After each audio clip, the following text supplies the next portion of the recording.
आसाम पनत गोलपाड़ा हनत रिया चौबाड़ी लखीपुर टोठारे 6 गोटांग हाथी दाग रेको आटक आकाना आर उनको उद्धार लगिते पीर विभाग रेन अमलिया नित रे छुटा रे मेना आकाद कोआ।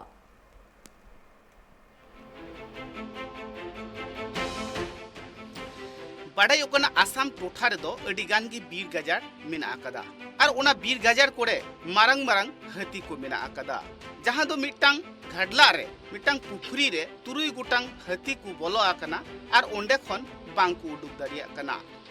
बीर विभाग रेन हर ओना कथा को बाडाय के खान उनको हाथी चिकाते दाग खन को उडुक कुआ ओना कमी होरा रे को छुटवा कना।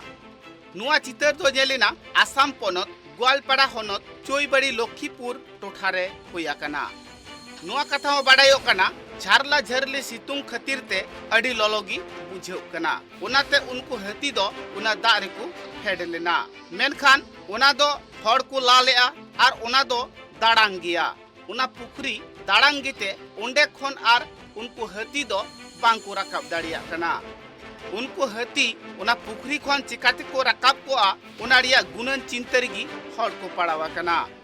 नित नेलोक कना बीर विभाग रेन हड़ दो जीसीपी ते उनको राकाब रिया को कुरुमुटिए कना जहां दो ओना पुखरी धारे रे आरहों हासा को लाए कना जाते उनका ते मिटांग डहार लिका होयु और ओना डहार ते उनको हाथी दाग खन घुटू से को राकाब हिजु मा। Bureau report tribe TV.